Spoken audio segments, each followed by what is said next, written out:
siku iliyopita tumeliona pigo la 5 ambalo lilimwagwa kwenye kiti cha enzi cha yule mnyama, yaani kwenye jiji la Vatikano. Hapo akaapo huyo mnyama ambaye ni upapa. Tukumbuke kuwa mapigo yote 7 yanawahusu wakaaji wa dunia kasoro moja tu ambalo ni la 5. Kama nilivyotangulia kuwaasa hapo mbeleni, tena na ninarudi tena kuwaarifu kwamba asitokee mtu yeyote mbele zenu atakayekuja kuwadanganya kwamba mapigo haya 7 yataanguka duniani na kanisa la Kristo limekwisha kunyakuliwa. Huo ni uongo mtupu, tena huo ni uongo ambao ibilisi anawaletea mwenyewe. Inabidi kujua ya kwamba uongo huo tayari umejaa fasi yote na watu wengi wanautangaza. Ni uongo ambao unakusudia kuwaletea watu uzembe wa kujiandaa kwa ujio wa Yesu mara ya pili. Kwa hiyo sasa tuwe makini, tusije tukadanganywa. Paulo mwenyewe alikuwa amesema katika kitabu cha Wathesalonika wa pili sura ya 2 mstari wa 1 hadi 4, tunaunganisha na mstari wa 7 hadi 12, nayo inasema: basi ndugu, tunawasihini kwa habari ya kuja kwake Bwana wetu Yesu Kristo na kukusanyika kwetu mbele zake, kwamba msifadhaishwe upesi hata kuiacha pia nia yenu, wala msisitushwe kwa roho wala kwa neno wala kwa waraka unaodhaniwa kuwa ni wetu, kana kwamba siku ya Bwana imekwisha kuwapo.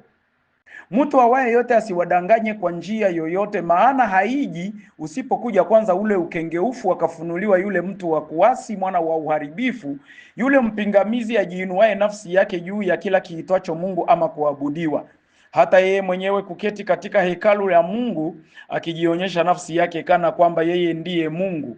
Maana ile siri ya kuasi hivi sasa inatenda kazi, lakini yuko azuiaye sasa hata atakapoondolewa.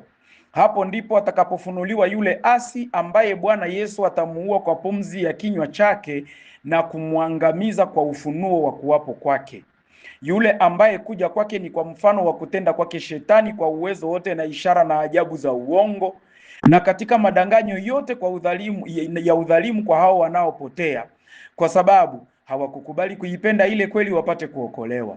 Kwa hiyo Mungu awaletea nguvu ya upotevu wa uamini uongo, ili wahukumiwe wote ambao hawakuiamini kweli, bali walikuwa wakijifurahisha katika udhalimu.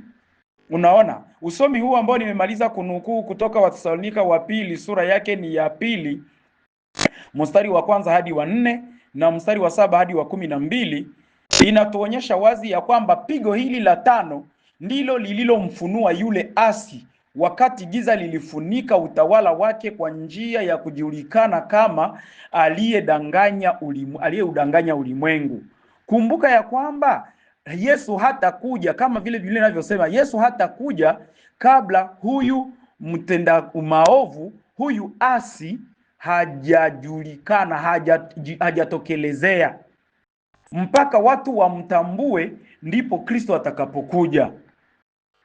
Ni kusema kuwa Mungu atawafanya kwanza watu wote wa ulimwengu wahubiriwe ukweli, pia waukubali au kuukataa. Kisha Mungu ataleta nguvu ya upotevu kwa wale wote waliochagua kumfuata mnyama na kumuacha Kristo, kusudi wahukumiwe, na hapo rehema itakuwa imekwisha. Baada ya rehema kuisha, Mungu atadhihirisha hasira yake kwenye hukumu katika kuwaletea waabudu wa mnyama mapigo, kwa kuwa watakuwa wamefanya uchaguzi wao. Yesu atatokea mawinguni baada ya mapigo hayo 7, kwa kuwa pigo la 6 litakuwa la maandalizi ya kurudi kwake, na kule kurudi kwake ndiko kulichukua kanisa lake. Sasa hata kuja kwa siri, wala hata kuja wakati wa usalama wa kanisa, bali wakati wa taabu ya Yakobo, yaani Israeli ya kiroho. Na huyu ndiye atakayekuwa anabaguliwa duniani kote,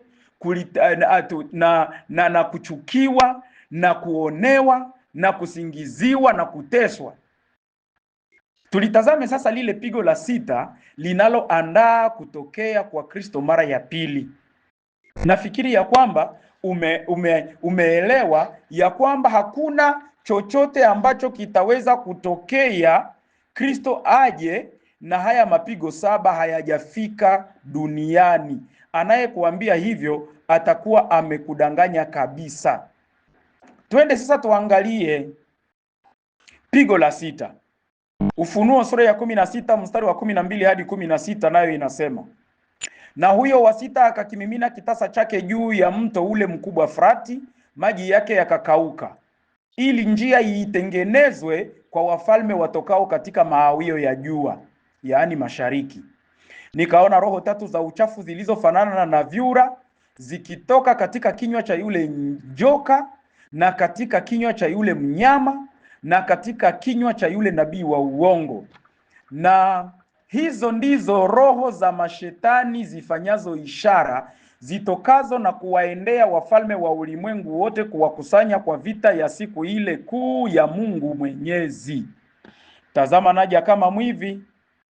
Heri akeshaye na kuyatunza mavazi yake, asiende uchi hata watu wakaione aibu yake. Wakawakusanya hata mahali paitwapo kwa Kiebrania Armagedoni. Huu mto Frati unaokauka ni upi?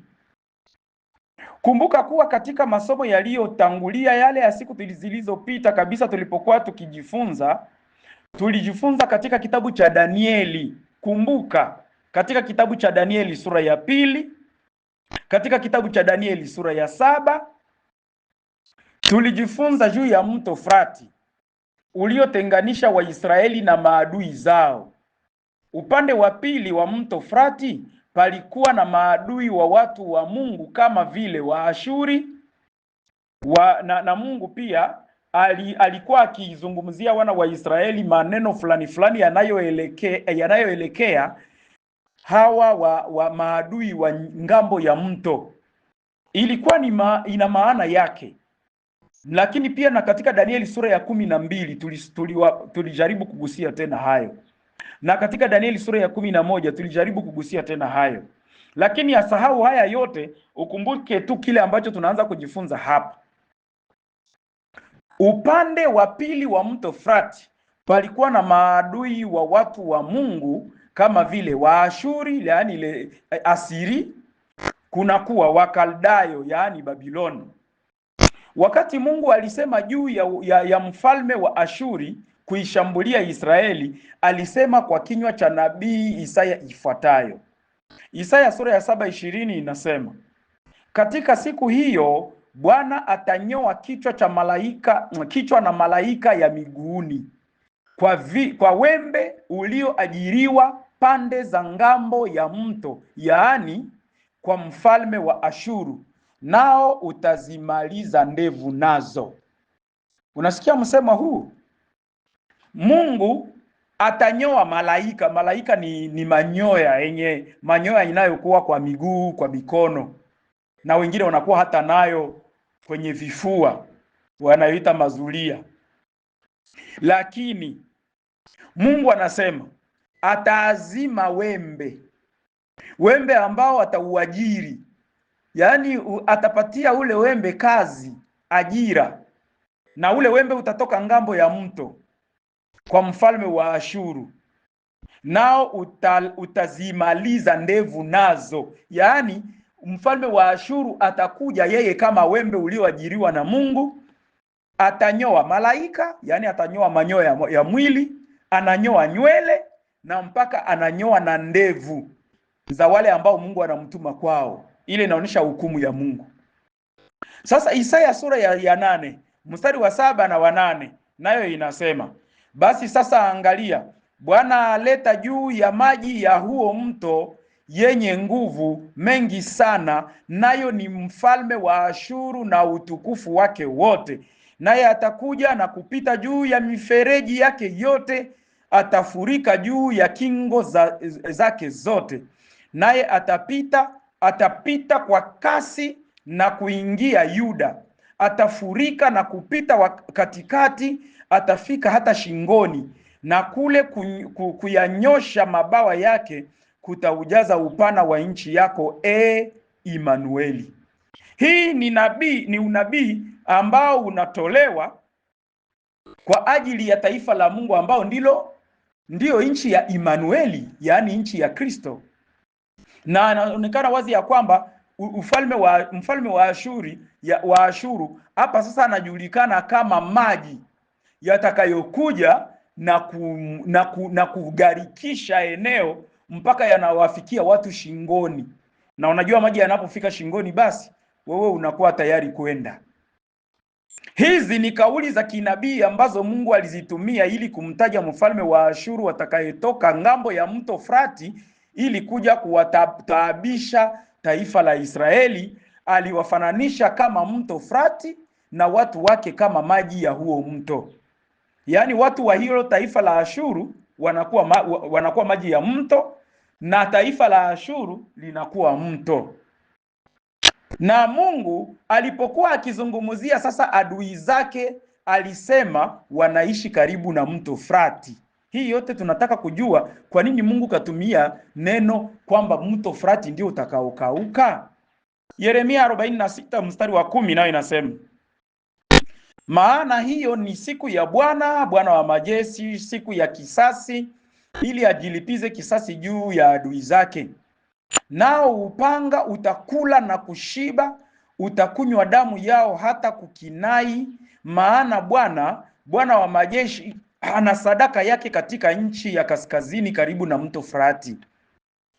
Bwana wa majeshi ana sadaka yake katika nchi ya kaskazini karibu na mto Frati. Ni kusema Mungu anapowaua maadui zake inakuwa kana kwamba amepewa sadaka. Unaona, ndio maana anasema ana sadaka yake karibu na mto Frati. Mto Frati ulimwagilia maji jijini Babeli, na bila huo mto Babeli haingelikuwa na watu, kwa kuwa hakungekuwa na maisha hapo. Ni kusema Mungu anaposema kuwa katika pigo la 6 atayakausha maji ya mto Frati, ina maana kwamba ataweka mwisho kwa utawala wa Babeli. Katika Agano la Kale inaposemekana kuwa maji mengi yanakaushwa, hii inaashiria wokovu wa kimiujiza toka kwa Mungu kwa ajili ya watu wake. Kwa mfano, alipowaleta Waisraeli kutoka Misri na kabla ya kuingia kwao Kanaani, walivuka mto Yordani kabla ya kuingia Kanaani, na wakavuka bahari ya Shamu kabla ya kuingia jangwani. Yeremia 51 mstari wa 36 na 37 inasema, basi Bwana asema hivi, tazama nitakuletea, nami nitatwaa kisasi kwa ajili yako, nami nitaikausha bahari yake, nitaifanya chemchemi yake kuwa pakavu, na Babeli utakuwa magofu, makao ya mbwa mwitu ajabu, na mazomeo pasipo mtu wa kukaa huko. Mungu anaahidi kuwaokoa taifa lake kwa njia ya kuukausha mto Frati ili kuangamiza Babeli, mji uliotegemea huo mto Frati. Isaya sura ya 11 mstari wa 15 na wa 16 inasema, na Bwana atauangamiza kabisa ulimi wa bahari ya Misri, na kwa upepo wake uteketezao atatikisa mkono wake juu ya mto, naye ataupiga uwe vijito 7 na kuwavusha watu wenye viatu vikavu. Itakuwako njia kuu kwa mabaki ya watu wake watakaobaki watokao Ashuru, kama vile ilivyokuwako kwa Israeli katika siku ile aliyotoka katika nchi ya Misri. Isaya 51 mstari wa 10 na wa 11 nayo inasema, si wewe uliyemkatakata Rahabu, uliyemchoma yule joka? Si wewe uliyeikausha bahari na maji ya vilindi vikuu, uliyevifanya vilindi kuwa njia ili wapite watu waliokombolewa? Nao waliokombolewa na Bwana watarejea, watafika Sayuni wakiimba, furaha ya milele itakuwa juu ya vichwa vyao. Watapata shangwe na furaha, huzuni na kuugua zitakimbia. Haleluya! Haya ni mashairi ambayo inatuonyesha wazi ya kwamba kumbe ule mto Frati unaosemeka ni tegemeo la Babeli. Pia ili kuiondoa kiburi cha Ashuru, ili kukiondoa kiburi cha Ashuru na Misri, Mungu anasema yafuatayo. Zekaria sura ya 10 mstari wa 10 na wa 11. Tena nitawarudisha toka nchi ya Misri, nitawakusanya na kuwatoa katika Ashuru, nami nitawaingiza katika nchi ya Gileadi na Lebanoni, ila nafasi ya kuwatosha haitaonekana. Naye atapita kati ya bahari ya mateso na kuyapiga mawimbi ya bahari, na vilindi vyote vya mto wa Nile vitakauka, na kiburi cha Ashuru kitashushwa, na fimbo ya enzi ya Misri itatoweka. Sasa hapo tunaonyesha tumevumbua ya kwamba kumbe Mungu anaposema kuwa atakausha maji ya mto Frati, ni kusema kuwa tegemeo la Babeli litatoweka. Na kwa kuwa Babeli inayozungumziwa hapa ni ile ya kiroho, ni kusema ule mto Frati nao ni wa kiroho, na yule Babeli wa kiroho tutampata katika kitabu cha Ufunuo sura ya 17, na nitasoma tu, lakini mengi tutayapata huko mbele tuanzapo sura ya 17. Hebu tuangalie Ufunuo sura ya 17 mstari wa 1 hadi 5 ili tumpate yule Babeli wa kiroho ambaye ni tofauti kabisa na yule Babeli wa kimwili ambaye tulimsikia Nebukadreza akiongoza, Belshaza na wengine. Ufunuo sura ya 17 mstari wa 1 hadi 5 inasema, akaja mmoja wa wale malaika 7 wenye vile vitasa 7. Unakumbuka ya kwamba tuko katika mapigo 7, na hapa sasa kwenye hili pigo la 6 huyu kahaba anakumbukwa. Ufunuo sura ya 17 mstari wa 1 hadi 5. Akaja mmoja wa wale malaika 7 wenye vile vitasa 7 akanena nami akasema, njoo huku nitakuonyesha hukumu ya yule kahaba mkuu aketie juu ya maji mengi. Kahaba mkuu aketie juu ya maji mengi. Na tunakumbuka ya kwamba Babeli ni mji unaojengwa juu ya maji mengi. Maji ya mto gani? Frati. Nafikiri umenielewa vizuri. Ninarudia. Akaja mmoja wa wale malaika 7 wenye vile vitasa 7 akanena nami akisema, njoo huku nami nitakuonyesha hukumu ya yule kahaba mkuu aketie juu ya maji mengi, ambaye wafalme wa nchi wamezini naye, nao wakaao katika nchi wamelevya kwa mvinyo wa uasherati wake. Akanichukua katika roho hata jangwani, nikaona mwanamke ameketi juu ya mnyama mwekundu sana, mwenye kujaa majina ya makufuru, mwenye vichwa 7 na pembe 10. Na mwanamke yule alikuwa amevikwa nguo ya rangi ya dhambarau na nyekundu, amepambwa kwa dhahabu na kito cha samani na lulu, naye alikuwa na kikombe cha dhahabu mkononi mwake kilichojawa na machukizo na machafu ya uasherati wake. Na katika kipaji cha uso wake alikuwa na jina limeandikwa la siri, Babeli mkuu, mama wa makahaba na machukizo ya nchi. Haya ni mamlaka ya kanisa la Kirumi ambalo ndilo mama wa makahaba, yaani mama wa madhehebu yote yaliyoanguka.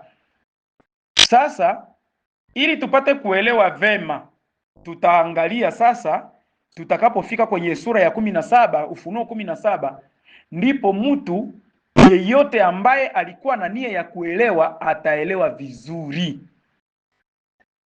Ili tupate kuelewa vema jinsi mto Frati utakavyokaushwa ili kuandaa njia kwa ajili ya wafalme wa mashariki, tutatakiwa kurudia katika Babeli ya kale, kule ikulu ya Nebukadreza katika ufalme wakati wa mfalme Nebukadreza, wakati wa mfalme Belshaza, ili tupate kuangalia nini kilichotokea. Hakukuwa na uwezo wa kuangusha mji wa Babeli kwa kuwa kuta zake zilikuwa imara, ndefu na pana, na njia moja tu ilikuwa ni kukausha mto Frati, kwa kuwa mji huo ulijengwa juu yake. Kwa hiyo Koreshi au Kuro, Wafaransa wanamuita Cyrus Mumedi, alitumia njia hiyo hiyo, akaugeuza mkono wa maji ya mto Frati yaliyokuwa yanapita chini ya majengo ya Babeli. Sasa yakapita kando ya kuta za jiji, na majeshi ya Wamedi na Waajemi yakaingilia hapo na kuuteka mji mwaka wa 539 kabla ya Kristo.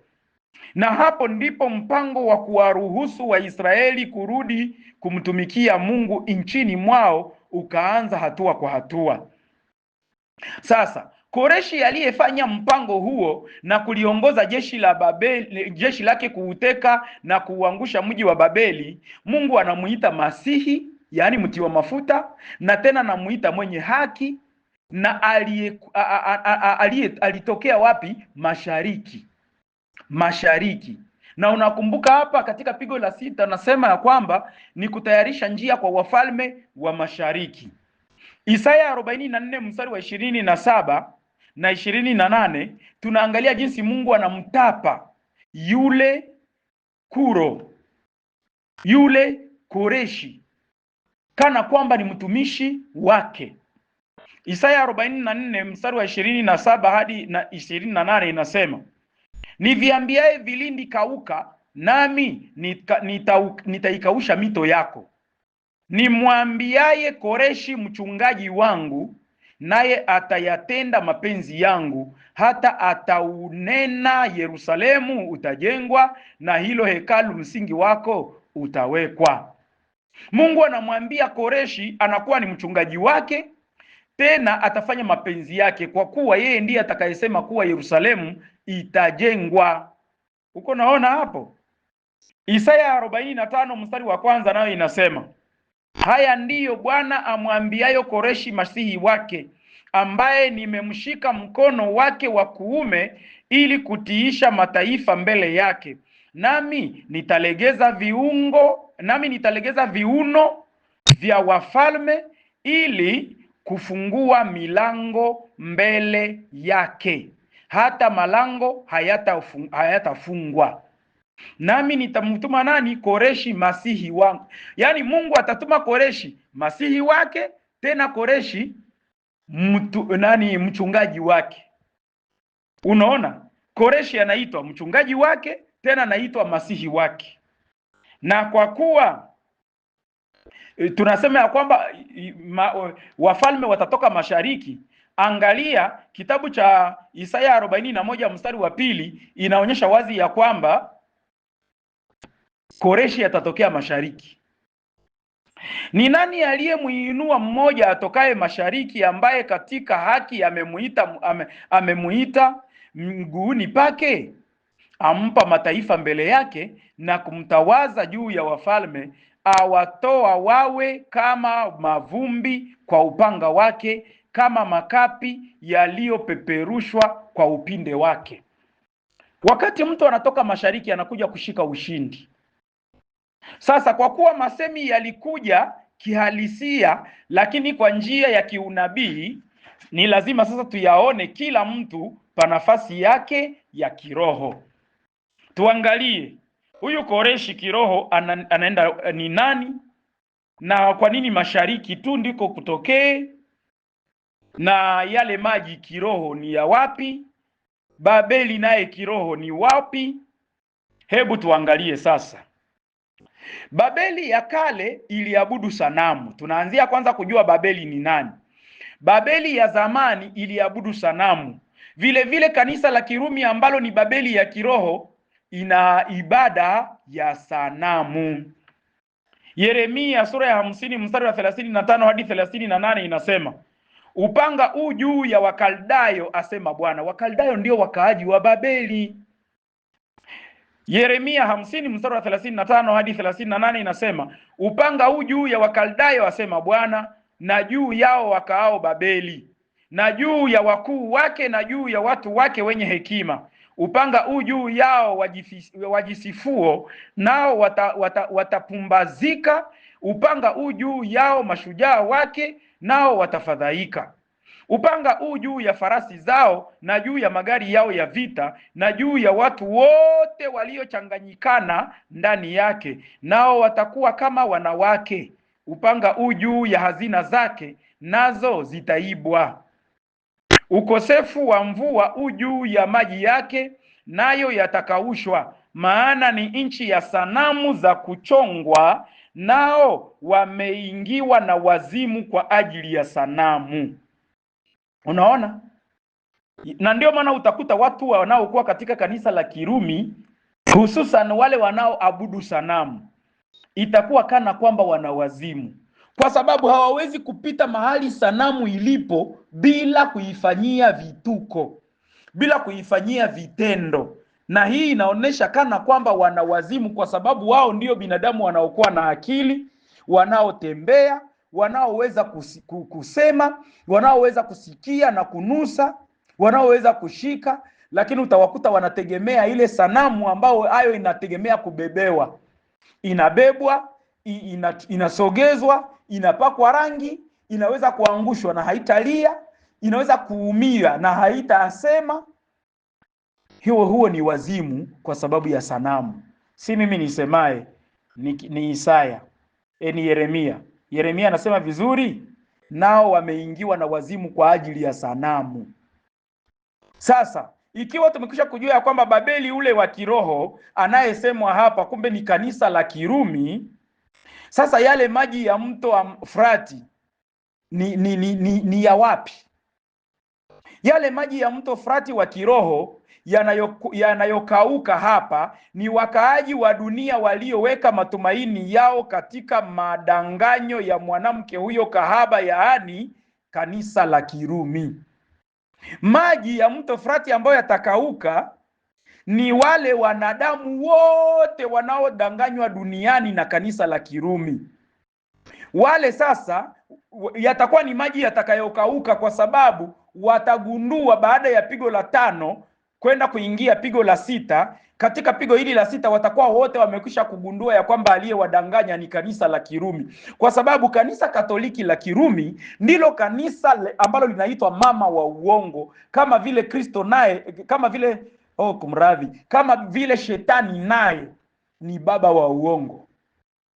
Kristo anasema yeye ni kweli, neno lake ndiyo kweli, lakini shetani yeye ni muongo, tena ni baba wa uongo. Sasa anatumia kanisa la Kirumi kuwa mama wa uongo, na watu wanaingia ndani na wanapotea kabisa. Hata mambo ya Biblia kusoma wanataka wasomewe wao, bali wasijisomee, kwa sababu walizoea kuambiwa. Si kwamba hawakuzoea kutafuta, hawataki kufanya utafiti wachunguze maandiko. Wanatamani tu waambie, nao wanasema amina.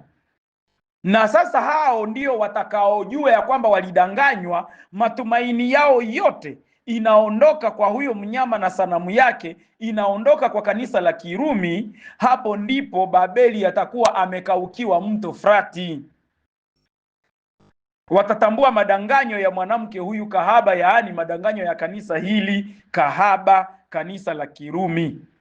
Ufunuo sura ya 17 mstari wa 15 inasema, kisha akaniambia, yale maji uliyoyaona hapo aketipo yule kahaba ni jamaa na makutano na mataifa na lugha.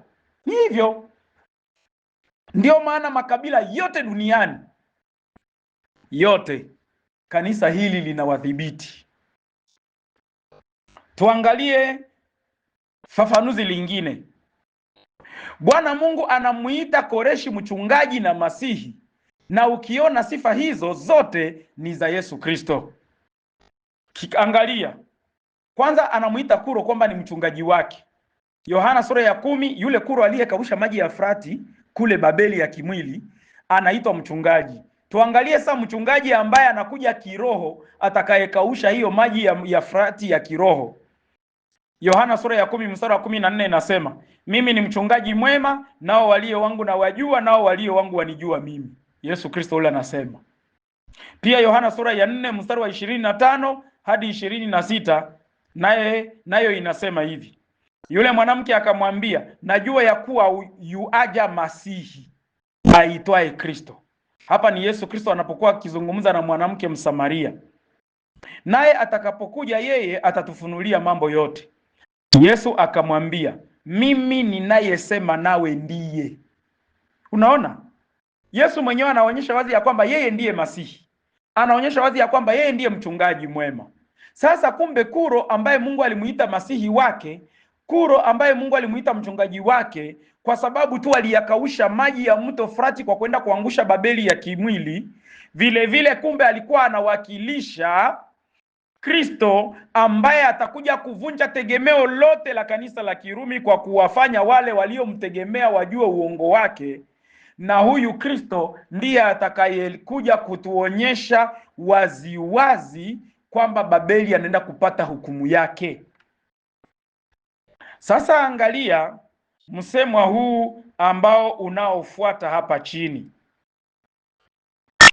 Kama vile Koreshi na majeshi yake walitokea mashariki, kwa mujibu wa Isaya 41 mstari wa 2, Agano Jipya hutuonyesha kuwa mashariki ni mahali panapotokea wokovu, na wale wote wafalme watakuja kuwaokoa watu wa Mungu. Wale wafalme wanaotoka mashariki watakuja kuwaokoa watu wa Mungu. Ndiyo maana wanaitwa ya kwamba wanatoka mashariki. Ninarudia, katika Agano Jipya kila jeshi linalokuja kuokoa linatoka mashariki. Vile vile kama vile Koreshi alivyotoka mashariki, tutajua ya kwamba kumbe wale wafalme ambao wanaitwa wafalme wa mashariki kumbe wanakuja kwa ajili ya wokovu wa mwanadamu. Sasa tuangalie, kumbuka ya kuwa hata yule malaika aliyekuja na muhuri wa Mungu ili kutia katika vipaji vya nyuso za watu wa Mungu alitokea mawio ya jua, yaani alitokea mashariki. Angalia kitabu cha Ufunuo sura ya 7 mstari wa 2 na mstari wa 3, utaona hayo. Ufunuo sura ya 7 mstari wa 2 na wa 3, nayo inasema, nikaona malaika mwingine akipanda kutoka mawio ya jua, mwenye muhuri ya Mungu aliye hai. Akawapigia kelele kwa sauti kuu wale malaika 4 waliopewa kuidhuru nchi na bahari, akisema, msidhuru nchi wala bahari wala miti, hata tutakapokwisha kuwatia muhuri watumwa wa Mungu wetu juu ya vipaji vya nyuso zao. Unaona ya kwamba malaika huyu, kwa sababu anakuja kwa ajili ya wokovu wa wanadamu wa Mungu, watu wa Mungu, na wale watu wa Mungu wanatakiwa kutiwa huyo muhuri, ili wakati mapigo yatakapokuja, wanaokuwa na muhuri wa Mungu wasiyapate yale mapigo, na hao nao watakuwa wamenusurika. Unaona ya kwamba ndio maana anatokea mawio ya jua, anatokea mashariki, kwa sababu analeta wokovu kwa watu wa Mungu. Hata Yesu alisema kuwa kuja kwake kutakuwa umeme utokao mashariki. Kuja kwa Yesu Kristo kutakuwa kama umeme utokao wapi? Mashariki. Angalia Mathayo 24 mstari wa 27, tutaunganisha na 29 hadi 31, nayo inasema, kwa maana kama vile umeme utokavyo mashariki ukaonekana hata magharibi, hivyo ndivyo kutakavyokuwa kuja kwake Mwana wa Adamu. Lakini mara baada ya dhiki ya siku ile, unaona, maana baada ya dhiki ya siku zile, ndio maana wale ambao wanawaambia kwamba hii dhiki itakuja na watu wa Mungu wamekwisha kunyakuliwa, wasiendelee kuwadanganya. Ninarudia hii, anasema vizuri, kama vile umeme utokavyo mashariki ukaonekana magharibi, hivyo ndivyo kutakavyokuwa kuja kwake Mwana wa Adamu. Kwanza, hawataenda kwa siri, kwa sababu umeme kama vile unavyoonekana tangu mashariki mpaka magharibi, vile ndivyo Kristo atakavyokuja, yaani watu wote watamuona. Tena inabidi kwanza kutokee dhiki, yaani mateso. Lakini mara baada ya dhiki ya siku zile, jua litatiwa giza na mwezi hautatoa mwanga wake, na nyota zitaanguka mbinguni na nguvu za mbinguni zitatikisika. Ndipo itakapoonekana ishara yake Mwana wa Adamu mbinguni. Ndipo mataifa yote ya ulimwengu wataomboleza, nao watamuona Mwana wa Adamu akija juu ya mawingu ya mbinguni pamoja na nguvu na utukufu mwingi. Naye atawatuma malaika zake pamoja na sauti kuu ya parapanda, nao watawakusanya wateule wake toka pepo 4, toka mwisho huu wa mbingu mpaka mwisho huu. Unaona? Kumbe hawa wafalme wa mashariki ni Yesu Kristo na malaika zake. Yesu Kristo na malaika zake. Kristo atakuja kuwalipiza kisasi maadui zake waliowatesa watu wake. Ndiyo maana Isaya anasema kuwa katika Isaya 41 mstari 25 anasema kuwa nimemuinua mtu toka kaskazini, naye amekuja toka mawio ya jua, amekuja anitajae jina langu, naye atawajilia maliwali kama akanyagaye matope na kama mfinyanzi afinyagaye udongo.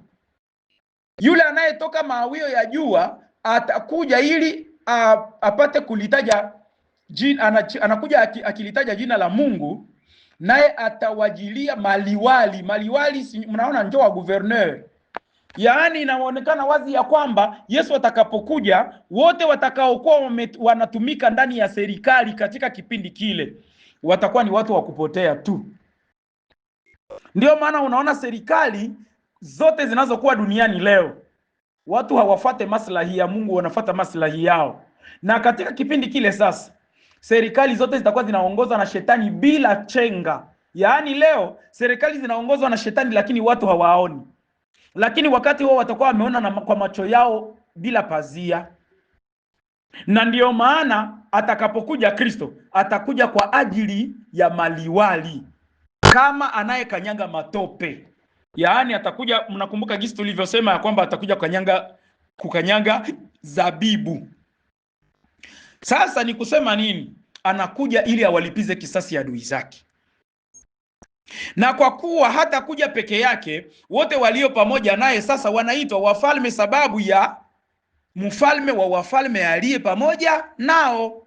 Kumbe Yesu Kristo ambaye ni mfalme wa wafalme atakuja na watu wengine na wale malaika wote, majeshi yote ya mbinguni, na ndio maana wao nao wataitwa wafalme kwa sababu wanakuja na mfalme. Fikiria mtu ambaye amewahi kutembea na kiongozi, anayetembea na mkubwa, naye huheshimika kama mkubwa, na akisema neno kila mtu anamsikia. Ufunuo sura ya 19 mstari wa 11 hadi 16 inatuonyesha namna gani mambo yatakavyokuwa. Kisha nikaziona mbingu zimefunuka, na tazama farasi mweupe, na yeye aliyempanda aitwaye mwaminifu na wa kweli, naye kwa haki ahukumu na kufanya vita. Unaona? Yesu atatokea, anakuja kuhukumu na anakuja kufanya vita. Elewa ya kwamba tutajua mambo mengi katika Ufunuo sura ya 19 tutakapofika kwenye sura hii.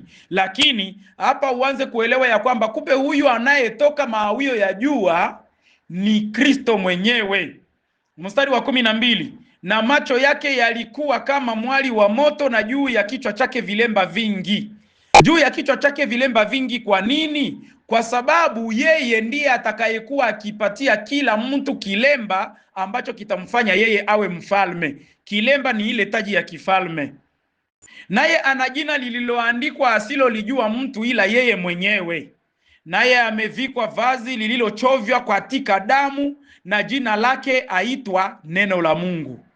Na majeshi yaliyo mbinguni wakamfuata. Unasikia? Majeshi yaliyo mbinguni wakamfuata, wamepanda farasi weupe na kuvikwa kitani nzuri nyeupe safi.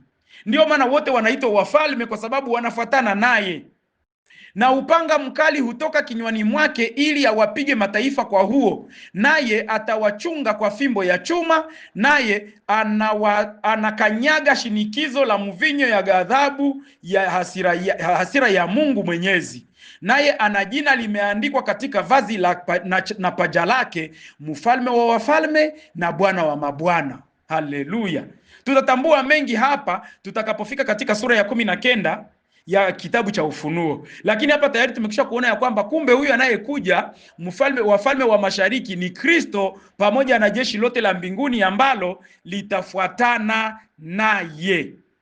na anakuja ili kukanyaga shinikizo la dhabibu, yaani anakuja kuwaponda wale ambao wamefanya dhambi, wamemuasi yeye, kana kwamba anaye kanyaga zabibu, na kuliko kusema kutoke divai kutatoka damu. Ndiyo maana mavazi yake yanakuwa kana kwamba yamechovya ndani ya damu, kwa sababu yaani damu za wale aliowaua ndio ilikuwa ikimrukia.